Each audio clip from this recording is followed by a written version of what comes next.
Bruno Goennech, bonjour. Bonjour. Monsieur Macron a lu la lettre d'un jeune résistant fusillé lors des cérémonies du 75e anniversaire, mais il y a des passages importants qu'il a oubliés. Oui, effectivement, j'ai parlé déjà de ces commémorations lors de ma précédente interview. Je crois que ça a été de belles commémorations émouvantes, mais c'est sûr que ce jeune résistant Henri Fertet qui a été fusillé, il avait 16 ans, a laissé une lettre très émouvante et qui est pleine de spiritualité chrétienne, et il est regrettable à tout le moins que ces passages-là aient été omis. Je sais bien qu'on ne pouvait pas lire toute la très belle lettre qu'il a laissée à ses parents, qui d'ailleurs permettent hélas de mesurer quelquefois l'évolution de l'enseignement en France, parce que je ne sais pas si beaucoup de garçons de 16 ans seraient capables aujourd'hui, juste avant de mourir, d'écrire une lettre d'une telle qualité, à la fois dans la forme et dans le fond. Oui, il y a notamment un passage sur la reconnaissance et le respect des parents, et quelque chose qui a bien besoin d'être retrouvé, qui vous est cher puisque c'est quelque chose qu'on retrouve chez Confucius. Vous avez assisté à l'Assemblée nationale au discours de politique générale de M. Philippe. Oui. Et la question du chômage a été abordée. Qu'est-ce que vous pensez de ces réformes qui sont annoncées ? Oui, j'ai déjà dit là-dessus que je n'avais pas tous les éléments pour juger de cette réforme. S'il faut y revenir, je dirais a priori que je suis assez favorable au malus pour l'abus des contrats courts.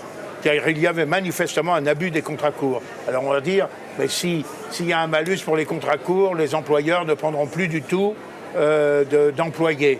Je ne crois pas que ce soit le cas. Je crois qu'il y avait un abus manifeste et qui méritait quand même d'être découragé. En revanche, je constate une fois de plus que les cadres sont découplés de l'indemnisation, alors que leurs cotisations sont exactement les mêmes en proportion de leur salaire. S'ils ont des salaires élevés, ils doivent avoir droit à ce qui est, je le rappelle, une assurance chômage élevé. On leur joue le même tour que dans l'affaire de la CSG, où on a réintégré l'exonération de CSG pour les petites retraites, mais on la maintient pour les cadres. Je crois que c'est une politique détestable.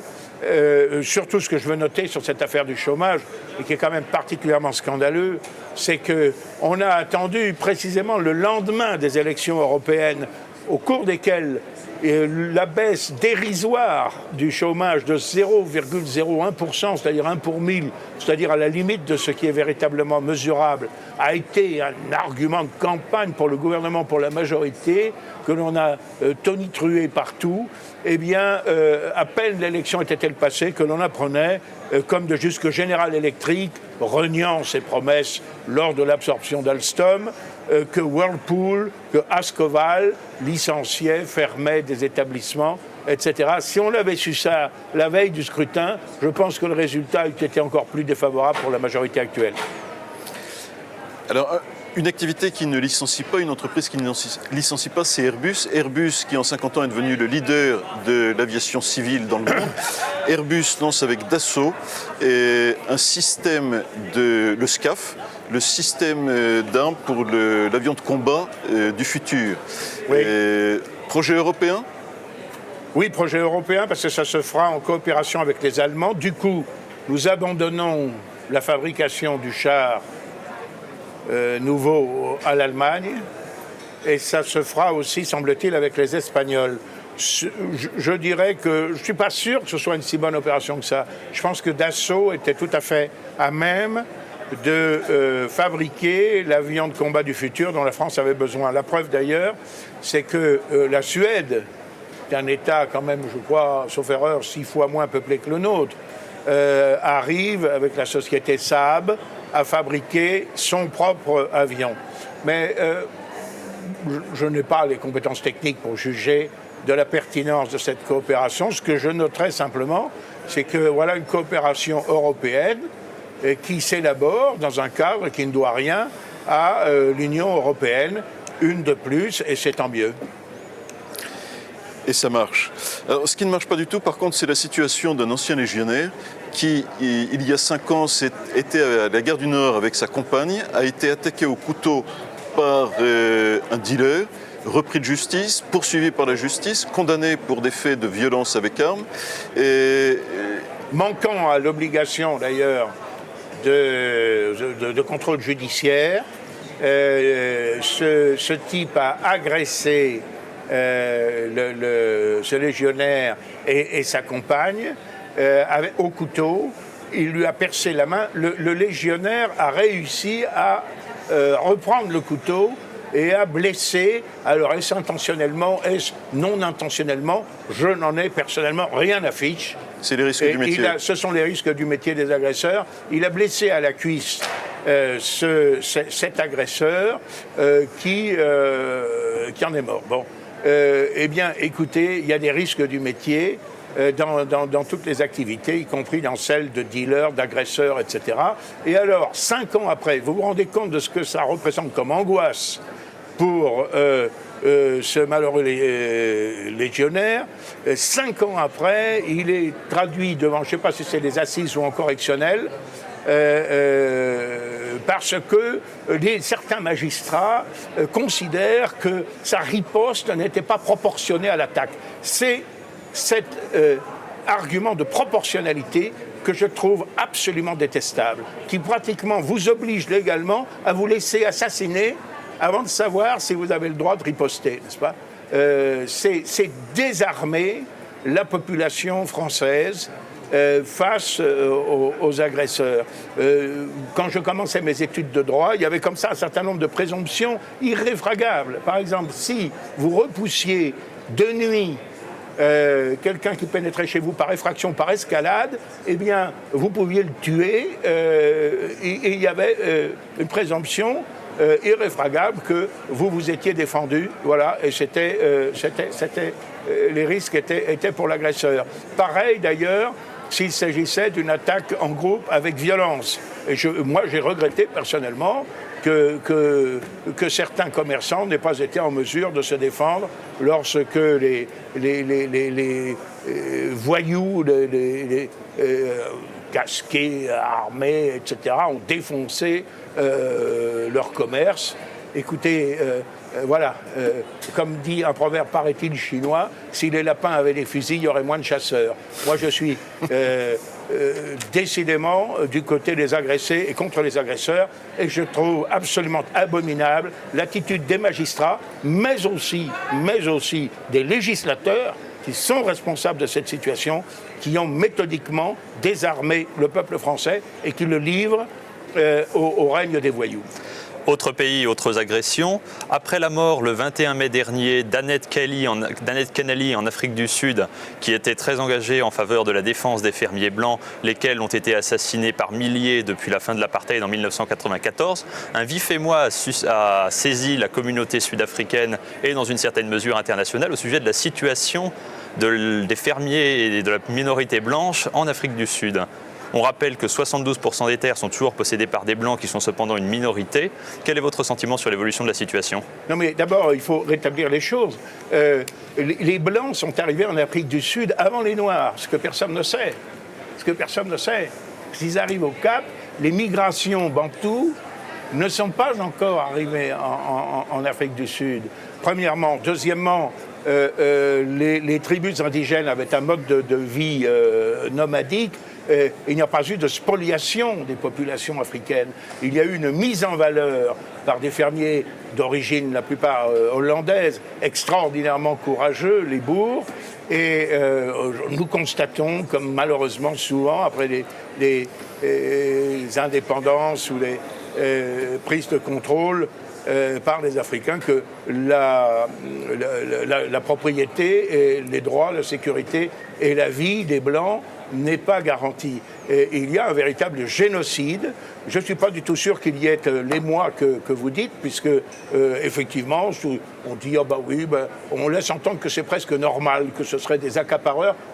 C'était des travailleurs acharnés, des gens modestes, qui ont mis ces terres en valeur. Quand ils auront tous été assassinés, le pays retournera à sa ruine, non seulement non seulement les Blancs, mais aussi les Africains, qui sont aussi d'ailleurs victimes des génocideurs dans la passivité, il faut bien le dire, des autorités sud-africaines actuelles.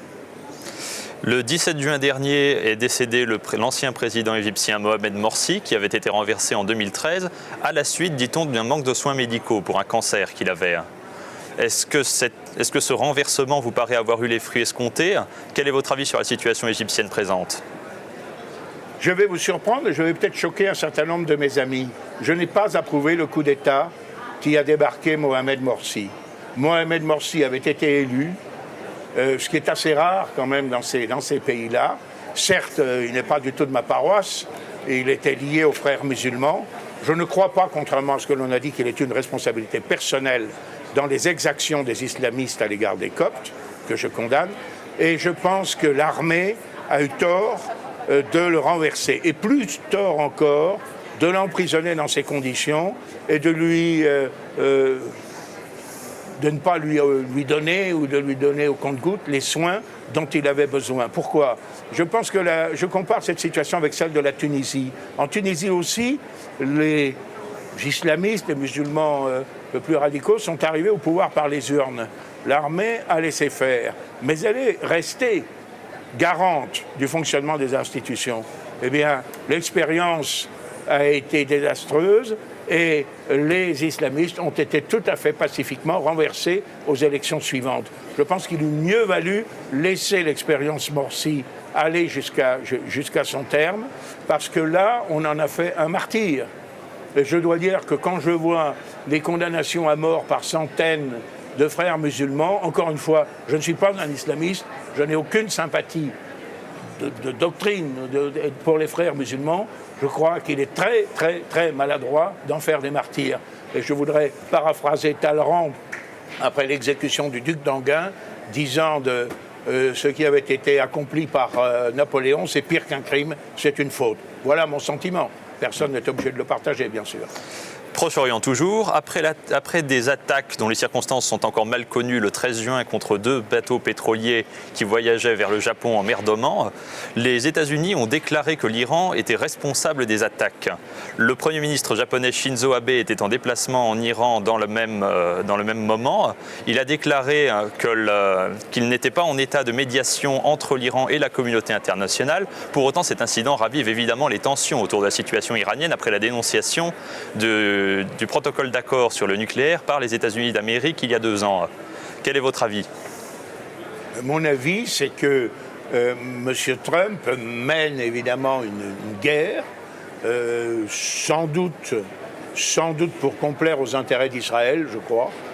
Guerre économique, dans un premier temps, avec menace de guerre militaire, avec dénonciation de l'accord par lequel l'Iran avait renoncé au nucléaire, et une guerre économique qui s'étend au monde entier, puisque des pays aussi bien que le Japon que les pays européens se voient contraints en pratique d'appliquer les sanctions américaines. Alors le gouvernement japonais est aussi lâche que les institutions européennes ou que les gouvernements de nos pays européens. Il dit, mais écoutez, moi, je ne sais pas, ce sont les entreprises privées qui prennent leurs décisions. Oui, évidemment, chez nous, Total, Airbus, etc., Peugeot, désertent le marché iranien parce qu'ils ont peur des sanctions américaines. Je pense que c'est tout à fait détestable. Je ne suis pas du tout certain que le gouvernement iranien lui-même soit derrière ces incidents dans le détroit d'Ormuz. Ce sera, il faut le dire, extrêmement maladroit de notre part. Et puis, voyez-vous, j'ai beaucoup donné.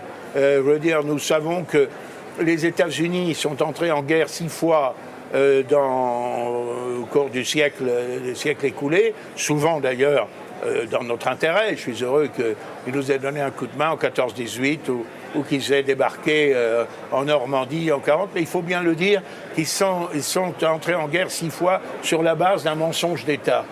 Voilà.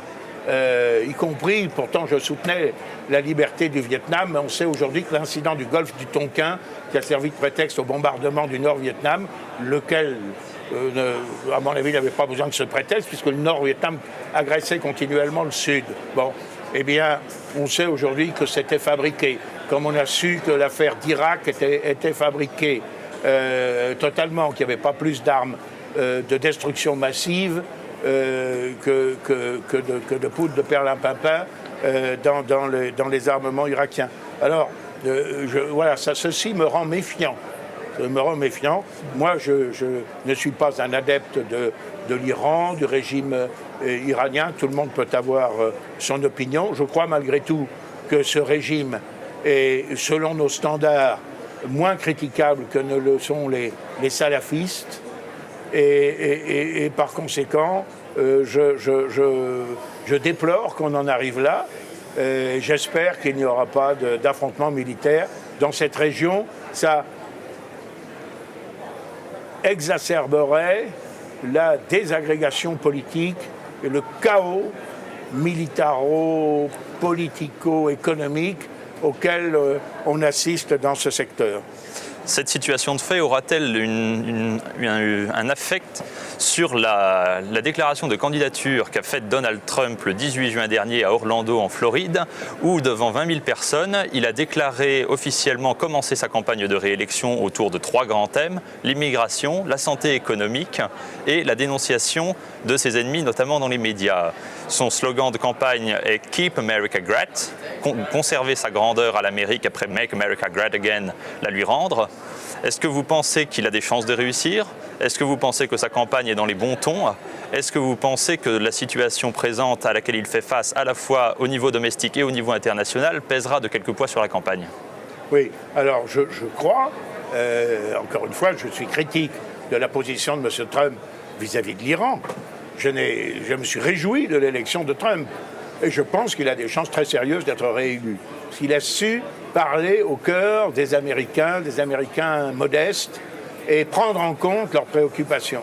Prendre en compte les préoccupations, tous ceux qui avaient été négligés, méprisés par les élites, et ces Américains qui subissaient, comme d'ailleurs dans notre pays, les Français modestes subissent les conséquences de l'immigration massive et incontrôlée. Eh bien, c'était la même chose, ce qui prouve d'ailleurs, entre nous soit dit, que le rejet de l'immigration, il est universel, parce que même les États-Unis, qui se sont constitués par l'immigration, eh bien, la majorité du peuple américain ne veut pas aujourd'hui d'une immigration massive, illégale et incontrôlée. Voilà. Et M. Trump a apporté des réponses, parfois brutales, parfois expéditives, mais il a apporté des réponses à ce problème. Pareil sur le plan économique, le taux de chômage est très inférieur à ce qu'il est dans notre pays aujourd'hui, et il a des résultats absolument incontestables. Pareil en ce qui concerne la protection de l'économie américaine vis-à-vis du dumping que pratiquent un certain nombre de pays. Il a pris des mesures brutales à l'égard de la Chine, à l'égard du Mexique, etc. Mais c'est le cow-boy. Voilà. Il dégaine d'abord, il négocie ensuite. Et je crois que ça plaît au public américain. Et je pense que malgré les sondages qui disent le contraire, il a des chances très sérieuses d'être réélu. Mais encore une fois, c'est un homme auquel je trouve des qualités considérables. Je me réjouis qu'il ait pu percer et réussir contre les médias dominants en Amérique, aux États-Unis, qui sont à peu près l'équivalent de ce qu'ils sont chez nous. En revanche, j'ai toujours pensé qu'il ne défendrait pas pour autant nos intérêts. Il défendra les intérêts des États-Unis d'Amérique. Ce que je reproche aux dirigeants français, c'est de ne pas défendre avec autant d'ardeur les intérêts de la France. Quelle perspective verriez-vous à un deuxième mandat de Donald Trump? Comme ça, je ne peux pas le dire. Je ne sais pas, je pense qu'il poursuivra sur la lancée. Je ne suis pas prophète, ce ne sont pas les reins et les cœurs. Je ne sais pas du tout ce que M. Trump a l'intention de faire.